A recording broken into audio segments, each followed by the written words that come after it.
You know that feeling when someone tells you something so incredible, so out there that you just don't know what to say? A miracle, a wild theory, some huge secret? Well, today we're unpacking a really powerful philosophical toolkit. It's designed to help you do exactly that. Take a hard, rational look at any extraordinary claim that comes your way. So here's our plan. We're going to start with the basics, how to even tell the difference between a truth and a lie. Then, we'll dive into a key principle of logic. From there, we'll see how this principle plays out in the real world, looking at everything from demands for miracles to how people explain victory and defeat.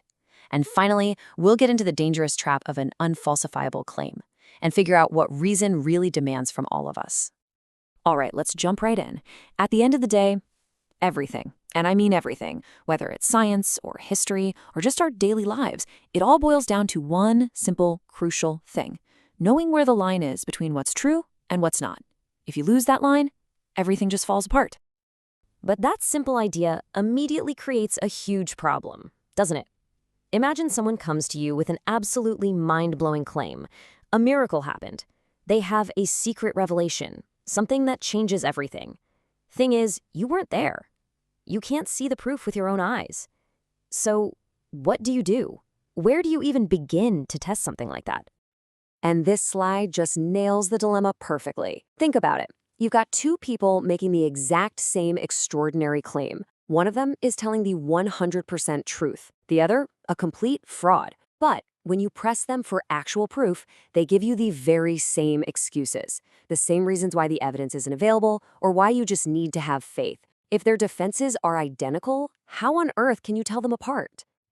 This is where philosophy steps in and hands us a really sharp tool. Instead of being stuck and confused, we can apply a logical principle that's designed to cut right through all of that noise. And here it is. It's called the Principle of Rational Scrutiny. It's a simple idea, but it is so powerful. To test any claim, all you have to do is ask one simple question. What would a liar making this exact same claim say to defend themselves? And if the arguments the real person is giving you are identical to the excuses our fake person would use, well, then the claim has failed a major test. There's just no rational reason to believe it. And this isn't some brand new idea, by the way. Way back in the 18th century, the famous philosopher David Hume came up with a similar test just for miracles. He basically said that for a miracle claim to be believable, the evidence has to be so rock solid that it would be more of a miracle for the person to be lying or wrong than for the miracle to have actually happened. This ties perfectly into another famous idea called Occam's razor. You've probably heard of it. The simplest explanation is usually the best one. So what's simpler, that the fundamental laws of nature got suspended for a moment, or that a person is either mistaken or not telling the truth, something we see happen, every single day? Now, a more modern take on this is something called the outsider test for faith, and this one is a real challenge to our own intellectual honesty. It says you have to be willing to look at your own deepest beliefs with the same critical eye you use on everyone else's. And here's the kicker. If your reasons for believing could be used by someone else to defend a belief you completely reject, then those reasons don't really hold any weight. Okay, so we've got our toolkit ready. We have rational scrutiny, Hume's test, and the outsider test. Now, let's actually put these tools to work. The source material we're looking at today applies this very same lens to a fascinating case study. Specifically, the analysis we're examining applies this principle of rational scrutiny to a series of arguments found within the Quran, focusing on the early Meccan period. So you have this dynamic playing out. On one side, you have the people of Mecca asking for something tangible, a real physical miracle as proof. But on the other side, the response isn't the miracle itself. Instead, it's a justification for why there isn't one. Things like, we send signs when we feel like it, or, hey, we showed miracles to people before and they didn't believe anyway, so what's the point? And this brings us right back to our core principle. The analysis asks the critical question: is this response any different from what a false claimant, someone who literally can't perform a miracle, would say? Because they would say the exact same things, wouldn't they? The time isn't right. You wouldn't believe me anyway. The defenses are indistinguishable. Let's keep going and look at another example from the source to see how this pattern builds. This time, we're looking at how the outcomes of battles were explained. Okay, check this out.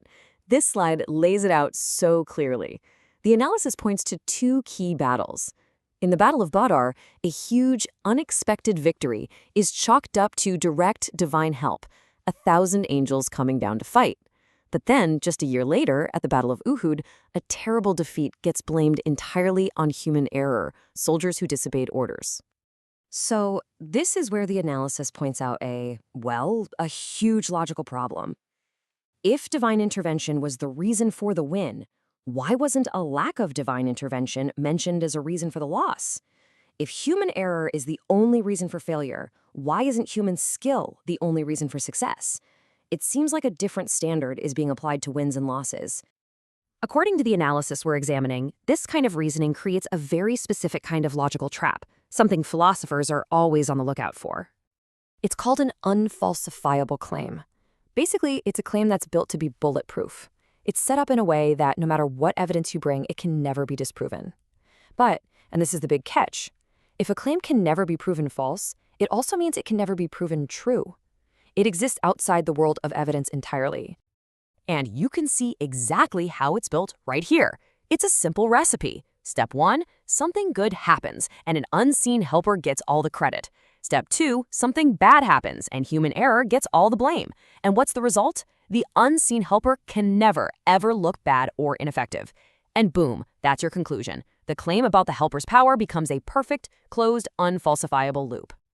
So after going through this entire philosophical toolkit and seeing how it's applied, we get to the big question. What's the takeaway? What does reason ultimately demand from us when we're faced with claims like these? The bottom line, according to the source, is this. The real signature of a true extraordinary claim has to be evidence that a liar could not possibly fake. The proof has to be unique. It has to be something that only a person telling the truth could ever provide. So it all comes back to this one central idea. When the defense of a claim looks and sounds exactly like the excuses a liar would use, a rational mind just doesn't have a logical basis to accept it. According to this philosophical view, you can't just take it on faith because it's failed the fundamental test of reason. And that leaves us with a final challenge for you. Take this toolkit of rational scrutiny and think about the extraordinary things that you believe in. Can you think of one of them that could successfully pass this test? A claim whose defense could never ever be mistaken for the excuses of a liar? Something to think about. Thanks so much for joining me.